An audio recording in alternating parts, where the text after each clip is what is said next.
here because my voice is super loud, so I think everybody can hear me, right?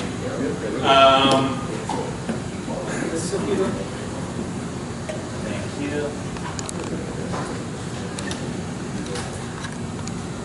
So if I can just get a show of hands, how many folks here are on the ad tech side? Just about everybody. How many folks are on the, who consider themselves to be on the content side? Producing content.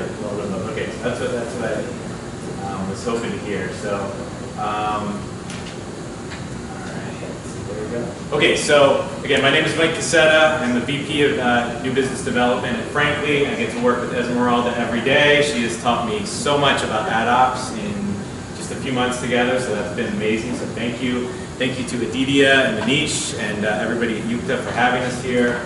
I'm going to talk today, I'm going to change gears a little bit and kind of shift away from ad tech and the ad space and talk about why content matters and why specifically the automation of content matters. But first, I'm going to give you a little bit of an overview of who Frankly is because you may not have heard of us. We were actually founded in 1999. We used to be called World Now up until about 2 years ago when we were purchased. Publicly traded on the Toronto Stock Exchange. We have about 100 employees split between New York and San Francisco and remote folks like myself who are in Raleigh, North Carolina. And we focus on pretty much the local news space and specifically local broadcast television. So we have about 400 customers that use our content management system and our advertising tools. So we have some folks on our platform like Raycom Media and Gray Television. Raycom has about 60 stations, TV stations throughout the U.S. They actually just purchased a large newspaper group. Gray Television has about 70 stations throughout the U.S.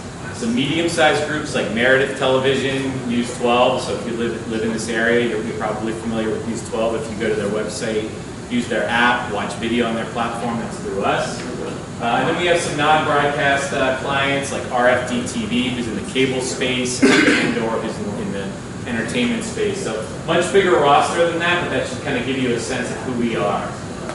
What we do is aggregate, from an advertising perspective, all of our clients' inventory into one big pool. So that makes us a pretty large player in the advertising space. Comscore ranks us number 16 in the local media category.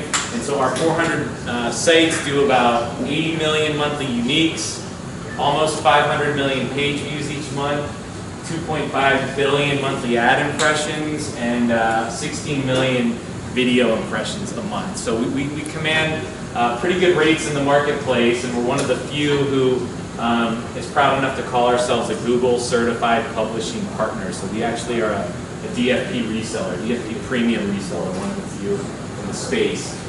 Some other partnerships, we work with Crux as a data management platform reseller, and we work with a company called Vendasta for local sales enablement as a reseller of those products as well. But this is the real problem here that we're trying to solve.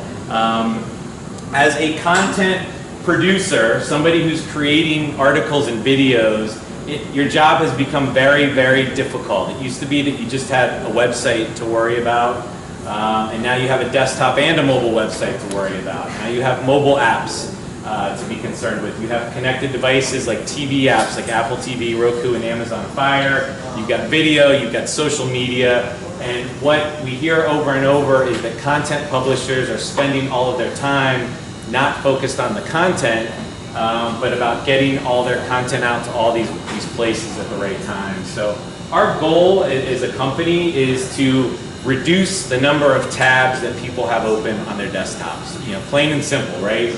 Somebody who's in a newsroom could have as many as 14, 15, 16 tabs open at once. If we can take that down to 8, 6, even 12, we feel like we're doing our job. So what makes us unique is that we are the only content management system technology company in this space that has a complete unified platform for managing your website, your mobile apps, your TV apps, and your video, as well as your data and analytics and advertising. So anybody else that's doing this is going to be bolting on a third-party video solution, bolting on a third-party app solution. So what that means to the people publishing content is when they push it out, once, it goes out to all those places. If you're working on an ad buy, you can get a holistic view of all of the platforms in one place through a single reporting system, through a single instance of DFV. Any questions on that before I continue? All right.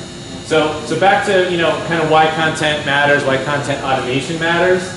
Plain and simple, good content equals more revenue. So if we're in the ad space and we're trying to make money, we want our people to be creating the best possible content that they can be, as much of it as they can be, and as engaging as it can be. So, content automation is about being smarter about creating, managing, distributing, analyzing, and then ultimately monetizing content. So these are some of the tools that we've created to help with that. First of all, this is our dashboard. So if you log into our CMS, this is the first thing that you see, not some form that you have to fill out. You've got Google Analytics real time, you've got Chartbeat, you've got Shareably, you've got information that gives you the power that you need to be able to make good decisions about the content that you're going to be creating. So it might be, what are the top social media trending stories in my market at this time or in the country at this time? You can immediately go into the process of creating an article or a video from there. Once you're in the video creation process, our tools are super easy to use. So just like a WordPress, anybody can sit down, somebody that works in a newsroom that's never used a CMS before can sit down and quickly figure out how to create an article, but more importantly, how to pull in third-party content. So Facebook, Instagram, YouTube, their own images, their own video, their own slideshows, their own related content. They can pull that into the system and put it on their article without having to open up that other tab and go outside the platform. If you create a great article experience, people are going to stay on your site longer. Why do we want to create great article experiences? Because 80% of our traffic now comes from Facebook with people going to our article pages. It's typically one and done type of behavior. They look at an article and they leave. We want to keep them on our sites as long as possible.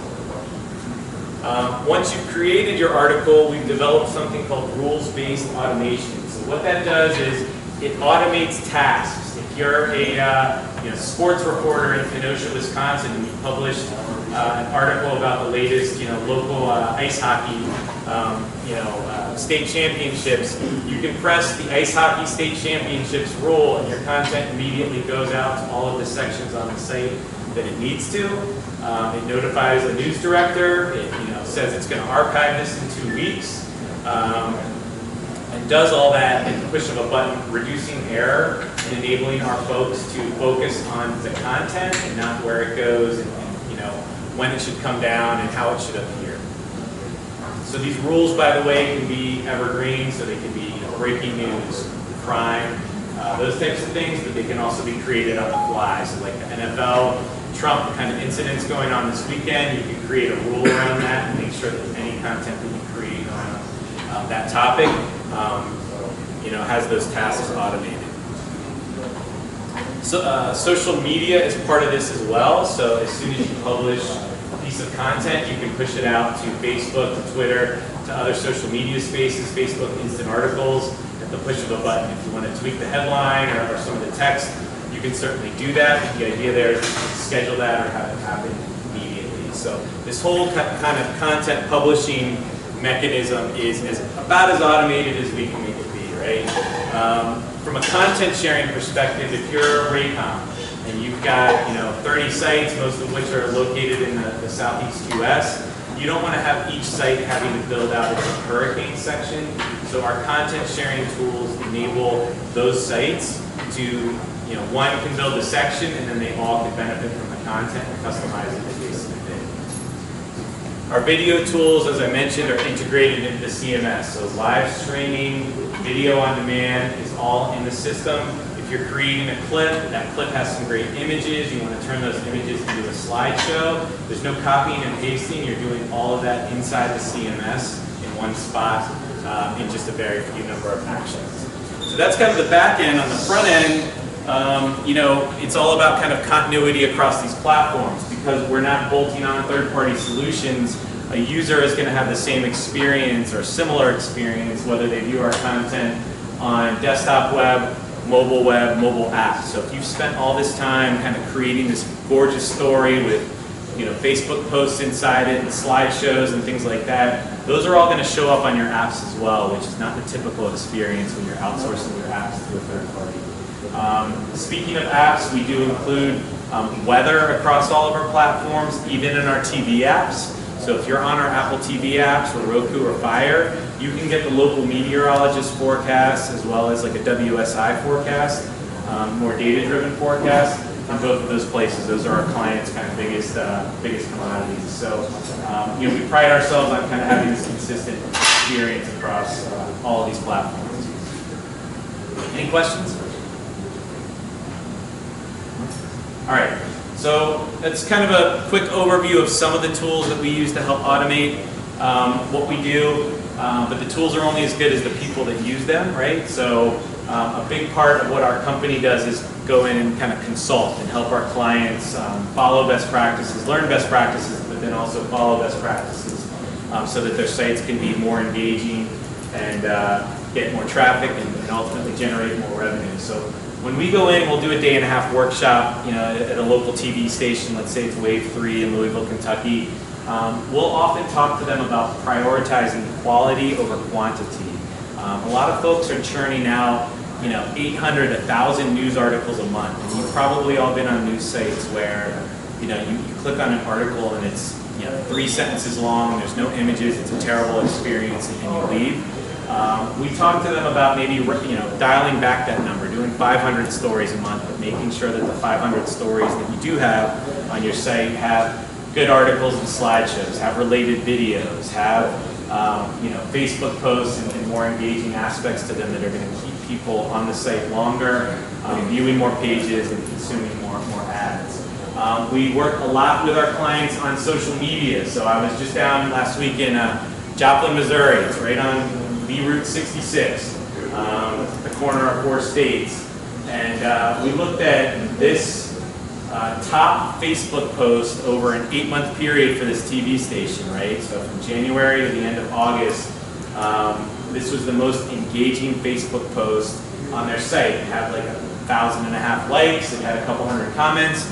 1,300 people took the time to share this and put it on their wall or send it to a friend.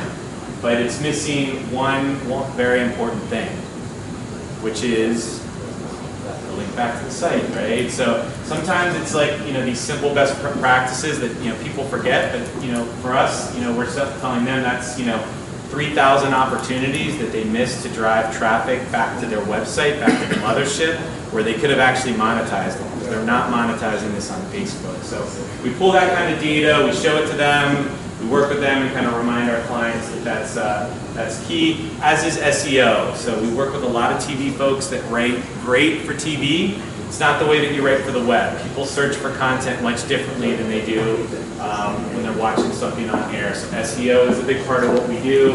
And from an operational perspective, we really want to make sure that our clients are incorporating digital and social media into their workflow. So if you're in a morning news meeting, this is a typical kind of morning planning board. People might put this up on a board at a TV station in the morning or the afternoon.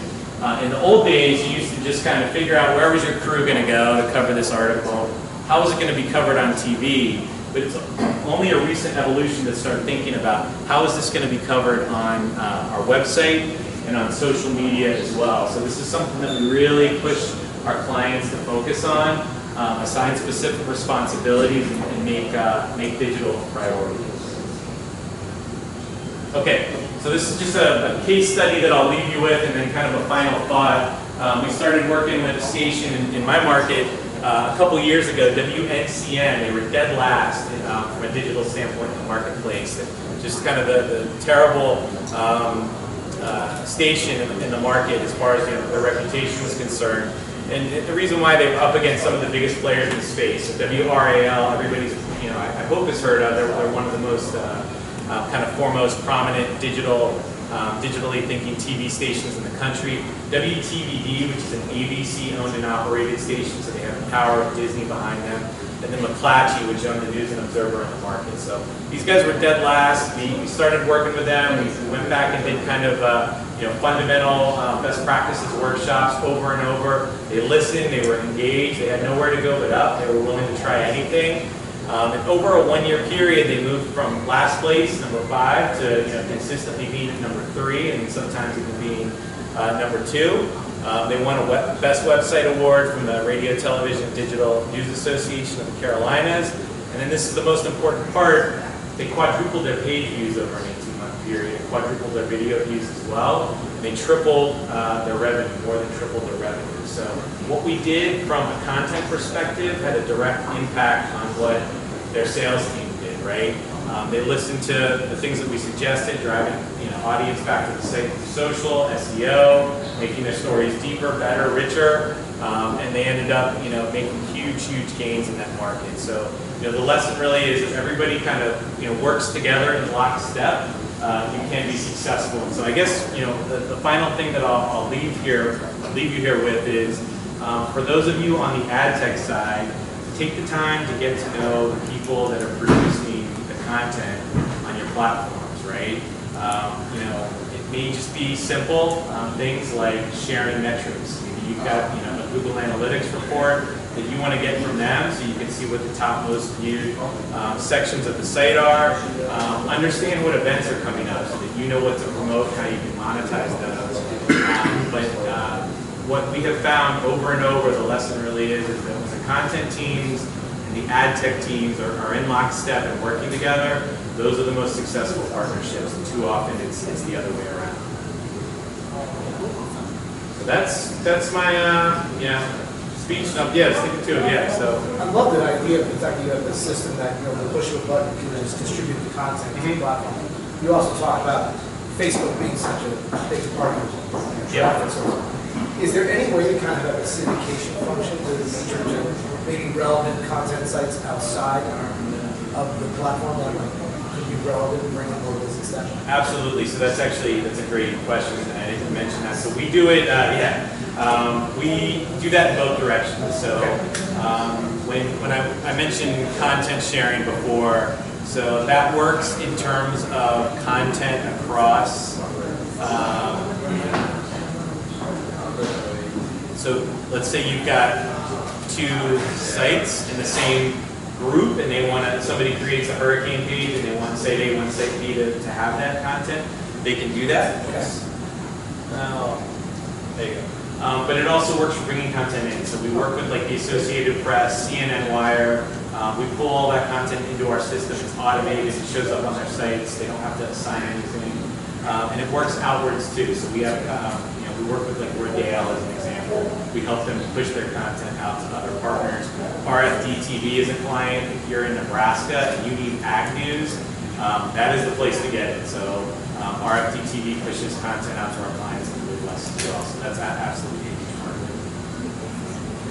So typically, how long does it take for your client to get up and running and to start seeing the benefits from the platform? Yes, that's a good question. So, so how long does it take the client to get up and running and see the benefits of our platform? Typically, it's about 12 weeks. So if we're going to launch a website, apps, video, the whole thing, it's about a 3-month process. We do work with customers on an advertising-only basis. So Bandor is an example of a client. They've got their own technology, but they need us to help them monetize their video. So, a client like that we can have up in a week. Right? We always push it as our team to try to get them up faster, but it's a much faster process. We're not building a site, we're not building an app, but we can typically get those up in 1 or 2 weeks. So just a follow-up question on that. I mean, there are some publishers who probably have a good technology on the website. Maybe they don't have apps. They have a good strategy on that. What they lack is, as you just said before, right, the tools that they provide to the editorial, which is very critical because that's what is going to help make my engine go. Right.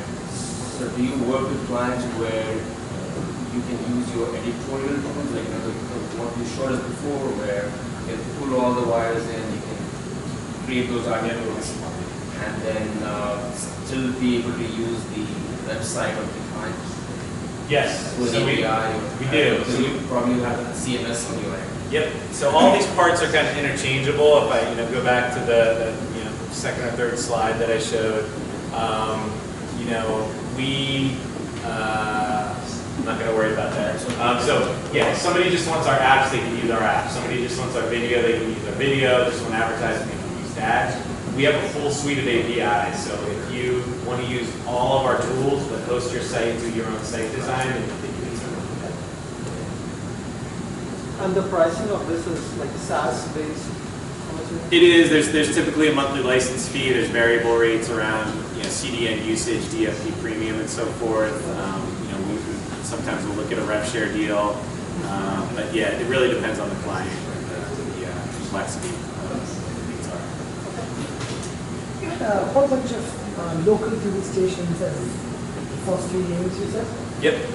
Is there a reason why this is more popular with local TV station than say other types of publisher, or that was just the market you guys were after? It's the market we started in 1999, and it's the market we know. When we first launched our websites, we didn't even have video. And I came from Comedy Central and The Daily Show when that show first got off the ground. And I was hired because I knew local news, if you want to call it that, Sure. right? At the time, it was still considered, not real news. We didn't have video at the time, so it's what we know best. There are other companies that do this for newspapers Sure. or magazines, but in the local TV space, there are very kind of few players, and like I said, we're the only one that has a full suite of all the platforms.